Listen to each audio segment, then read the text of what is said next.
മരുന്നുകൾ കുറയ്ക്കുകയും മാനേജ് ചെയ്യുകയും ചെയ്യുന്നത് ടെസ്റ്റുകൾ നോക്കിക്കൊണ്ടാണ്. അപ്പോൾ അങ്ങനെ വരുമ്പോഴത്തേക്കും ഈ പേഷ്യൻസിന് സ്വയം ഈ പറഞ്ഞ പോലെ പ്രഷറും ഷുഗറും അല്ലെങ്കിൽ കൊളസ്ട്രോളും അങ്ങനത്തെ കാര്യങ്ങളൊക്കെ അവരുടേത് കൺട്രോൾഡ് ആണോ ഇല്ലയെന്ന് അറിയാനായിട്ട് എളുപ്പമാണോ?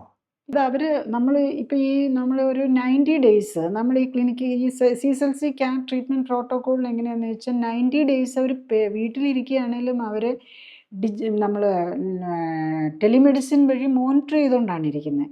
അല്ലാതെ നമ്മളൊരാഴ്ച കഴിഞ്ഞിട്ട് ഇപ്പം ഒരു പേഷ്യൻ്റ് ഇന്ന് വന്ന് സ്റ്റാർട്ട് ചെയ്തിട്ട് പോയി, ഇപ്പോൾ ഒരു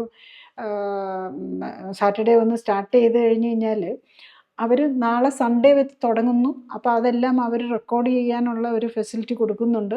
അത് മൺഡേ ആകുമ്പോഴേക്കും അവരവരുടെ അന്നത്തെ അവരെന്ത് കഴിച്ചു, എത്രയായിരുന്നു BP, എത്രയായിരുന്നു ഷുഗർ, ഇതെല്ലാം അവരയച്ചു തരുന്നുണ്ട്. അപ്പോൾ അത് നമ്മൾ നോക്കി അവർക്ക് കറക്റ്റായിട്ടാണോ പോകുന്നത് വേണ്ട ഡയറക്ഷൻസ് കൊടുക്കും. ഈവൻ നെക്സ്റ്റ് ഡേ തന്നെ കൊടുത്തു തുടങ്ങും.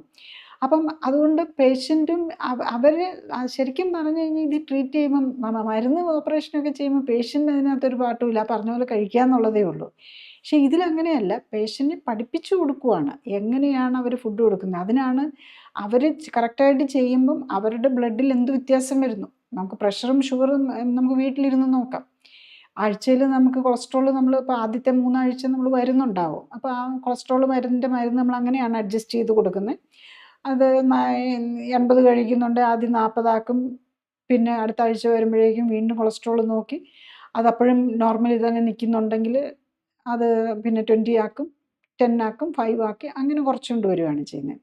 അപ്പം അത് അന്നേരം കാണാം പലരും ഈ 40-ലും 80-ലും ഒന്നും കൺട്രോളില്ലാത്ത ആൾ പോലും ലൈഫ് സ്റ്റൈൽ കറക്ഷൻ വരുമ്പോഴേക്കും അതൊക്കെ ട്രൈഗ്ലിസറൈഡും കൊളസ്ട്രോളും ഒക്കെ കൺട്രോളാകും. ഈവൻ നമ്മൾ പറയും ഒരു ലൈപ്പോ എന്നും പറഞ്ഞൊരു ടെസ്റ്റ് ഉണ്ട്. അത് ഫെമിലിയലായിട്ട് ഉള്ളവരുടെ അറിയാൻ വേണ്ടിയിട്ടാണ്. അത് ഫെമിലിയലായിട്ട് ഹാർട്ട് അറ്റാക്ക് വരാൻ ചാൻസ് കൂടുതലുള്ളവരുടെ. അപ്പോൾ അത് നമ്മൾ ഒരിക്കൽ നോക്കിയാൽ മതി എന്നാണ് സാധാരണ പറയുന്നത്. അത് പിന്നെ റിപ്പീറ്റ് ചെയ്ത് നോക്കേണ്ട കാര്യമില്ല, അത് റിസ്ക് അറിയാനാണെന്ന്.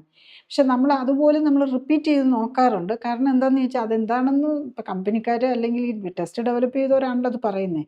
അപ്പോൾ നമ്മളത് കൃത്യമായിട്ട് നോക്കിയപ്പം പല പേഷ്യൻസിനും ഈ ലൈഫ് സ്റ്റൈൽ കറക്ഷൻ ചെയ്യുമ്പോൾ ഈ ലൈപ്പോയെ പോലും കുറഞ്ഞു വരുന്നുണ്ട്. അപ്പം അവരുടെ ആ റിസ്ക് ഫാക്ടറും അത് ജനറ്റിക് റിസ്ക് അവിടെ ഉണ്ടാകും. പക്ഷേ എന്നാൽ അതിൻ്റെ പോലും ലെവൽ കുറഞ്ഞു വരുന്നുണ്ടെന്നുള്ളതാണ്. അപ്പോൾ ഇതൊക്കെ ഈ ഹാർട്ട് അറ്റാക്കിന് സാധ്യത കൂട്ടുന്ന കാര്യങ്ങളെല്ലാം സ്ട്രോക്കിനുള്ള സാധ്യതയും കൂട്ടും. അപ്പോൾ ഈ രീതിയിൽ നമ്മൾ ഒരു പേഷ്യൻറ്റിനെ നോക്കി അവരെ എഡ്യൂക്കേറ്റ് ചെയ്യുകയാണ് ചെയ്യുന്നത്.